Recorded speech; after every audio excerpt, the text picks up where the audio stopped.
ಗುಜರಾತ್ನ ಅಹಮದಾಬಾದ್ನಲ್ಲಿ ವಿಮಾನ ಪತನಗೊಂಡಿದೆ. ಅಹಮದಾಬಾದ್ ಏರ್ಪೋರ್ಟ್ನಿಂದ ಏರ್ ಇಂಡಿಯಾ ವಿಮಾನ ಟೇಕ್ ಆಫ್ ಆದ 30 ಸೆಕೆಂಡ್ಗಳಲ್ಲಿ ನೆಲಕ್ಕಪ್ಪಳಿಸಿದೆ.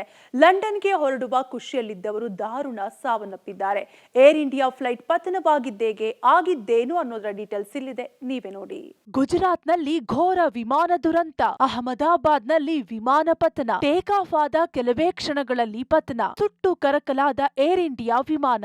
ಹೌದು, ಗುಜರಾತ್ನಲ್ಲಿ ಘೋರ ದುರಂತವೊಂದು ಸಂಭವಿಸಿದೆ. ಟೇಕ್ ಆಫ್ ಆದ ಕೆಲವೇ ಕ್ಷಣಗಳಲ್ಲಿ ಏರ್ ಇಂಡಿಯಾ ವಿಮಾನ ಅಹಮದಾಬಾದ್ನಲ್ಲಿ ಪತನಗೊಂಡಿದೆ.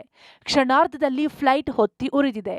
ಹೌದು, ರನ್ವೇ 23ರಿಂದ ಏರ್ ಇಂಡಿಯಾ ವಿಮಾನ ಟೇಕ್ ಆಫ್ ಆಗಿತ್ತು. ಹಾರಿದ 3-4 ನಿಮಿಷಗಳಲ್ಲೇ ಪೈಲಟ್ ಮೇಡೆ ಮೇಡೆ ಎಂದು ಎಟಿಸಿಗೆ ಕೊನೆಯ ಸಂದೇಶ ಕೊಟ್ಟಿದ್ರು. ಮೇಡೆ ಅಂದ್ರೆ ವಿಮಾನ ಡೇಂಜರ್ನಲ್ಲಿದ್ದು ತುರ್ತು ಅವಶ್ಯಕತೆ ಬಗ್ಗೆ ಎಮರ್ಜೆನ್ಸಿ ಕರೆ ಮಾಡುವುದು. ಎಟಿಸಿ ಮತ್ತೆ ಕರೆ ಮಾಡಿದಾಗ ವಾಪಸ್ ಪ್ರತಿಕ್ರಿಯೆ ಬಂದಿರಲಿಲ್ಲ. ಅಷ್ಟರಲ್ಲಾಗಲೇ ವಿಮಾನ ಭಸ್ಮವಾಗಿ ಹೋಗಿದೆ. ಮುಗಿಲೆತ್ತರಕ್ಕೆ ದಟ್ಟ ಹೊಗೆ ಆವರಿಸಿದೆ. ವಸತಿ ಪ್ರದೇಶದ ಮೇಲೆ ಫ್ಲೈಟ್ ಪತನ. ಮೆಡಿಕಲ್ ಕಾಲೇಜ್ ಹಾಸ್ಟೆಲ್ ಛಿದ್ರ. ಅಹಮದಾಬಾದ್ನ ಸರ್ದಾರ್ ವಲ್ಲಭಭಾಯಿ ಪಟೇಲ್ ಅಂತಾರಾಷ್ಟ್ರೀಯ ವಿಮಾನ ನಿಲ್ದಾಣದಿಂದ ಟೇಕ್ ಆಫ್ ಆದ ಏರ್ ಇಂಡಿಯಾ ವಿಮಾನ ಲಂಡನ್ಗೆ ತೆರಳಬೇಕಿತ್ತು. ಆದರೆ ಎಂಜಿನ್ನಲ್ಲಿ ತಾಂತ್ರಿಕ ದೋಷ ಕಾಣಿಸಿಕೊಂಡಿದ್ರಿಂದ ಜನವಸತಿ ಪ್ರದೇಶದ ಮೇಲೆ ವಿಮಾನ ಪತನವಾಗಿದೆ. ಇನ್ನು ಮೇಘಾನಿ ನಗರದಲ್ಲಿ ವಿಮಾನ ನೆಲಕ್ಕಪ್ಪಳಿಸುತ್ತಿದ್ದಂತೆ ಭಾರೀ ಸ್ಫೋಟ ಸಂಭವಿಸಿ ವಿಮಾನದ ಅವಶೇಷಗಳು ಚೆಲ್ಲಾಪಿಲ್ಲಿಯಾಗಿದ್ವು. ಜೊತೆಗೆ ಎಲ್ಲಂದರಲ್ಲಿ ಪ್ರಯಾಣಿಕರ ಮೃತದೇಹಗಳು ಬಿದ್ದಿವೆ. 12 ಸಿಬ್ಬಂದಿ ಸೇರಿದಂತೆ 242 ಪ್ರಯಾಣಿಕರು ಈ ಫ್ಲೈಟ್ನಲ್ಲಿದ್ದರು ಎನ್ನಲಾಗಿದೆ.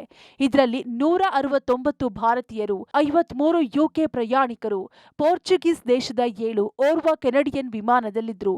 ಬಹುತೇಕ ಎಲ್ಲರೂ ಸಾವನ್ನಪ್ಪಿರೋ ಸಾಧ್ಯತೆ ಇದೆ ಎಂದು ಹೇಳಲಾಗ್ತಿದೆ. ಗುಜರಾತ್ ಮಾಜಿ ಸಿಎಂ ವಿಧಿವಶ, ವಿಜಯ್ ರೂಪಾನಿ ದುರ್ಮರಣ. ಇನ್ನು ಈ ಘೋರ ದುರಂತದಲ್ಲಿ ಗುಜರಾತ್ ಮಾಜಿ ಸಿಎಂ ವಿಜಯ್ ರೂಪಾನಿ ಕೂಡ ಪ್ರಯಾಣ ಬೆಳೆಸಿದ್ರು. ಅಹಮದಾಬಾದ್ನಿಂದ ಲಂಡನ್ನಲ್ಲಿರೋ ತಮ್ಮ ಮಗಳ ಮನೆಗೆ ತೆರಳಲು ಫ್ಲೈಟ್ ಹತ್ತಿದ್ರು. ದುರಾದೃಷ್ಟವಶಾತ್ ಈ ವಿಮಾನ ದುರಂತದಲ್ಲಿ ಅವರು ಕೂಡ ಸಾವನ್ನಪ್ಪಿದ್ದಾರೆ. ವಿಮಾನದಲ್ಲಿ ಅನುಭವಿ ಪೈಲಟ್ ಇದ್ದರು. ಮುಖ್ಯವಾಗಿ ಕ್ಯಾಪ್ಟನ್ ಸುಮಿತ್ ಸಭಾರ್ವಾಲ್ ಫ್ಲೈಟ್ ಆಪರೇಟ್ ಮಾಡ್ತಿದ್ರು. ಬರೋಬ್ಬರಿ 8200 ಗಂಟೆಗಳ ಹಾರಾಟ ನಡೆಸಿದ ಅನುಭವ ಹೊಂದಿದ್ದಾರೆ. ಎಟಿಸಿ ಪ್ರಕಾರ ವಿಮಾನವು ರನ್ವೇ ಮಧ್ಯಾಹ್ನ 1:39ಕ್ಕೆ ಟೇಕ್ ಆಫ್ ಆಗಿದೆ.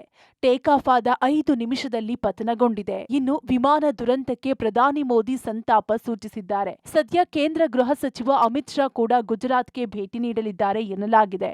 ಒಟ್ಟಾರೆ ಫ್ಲೈಟ್ ಹತ್ತಿದ ಕೆಲವೇ ಕ್ಷಣಗಳಲ್ಲಿ ಪತನವಾಗಿ ಪ್ರಯಾಣಿಕರ ಸಾವಾಗಿರೋದು ದುರಂತವೇ ಸರಿ. Bureau report, public TV.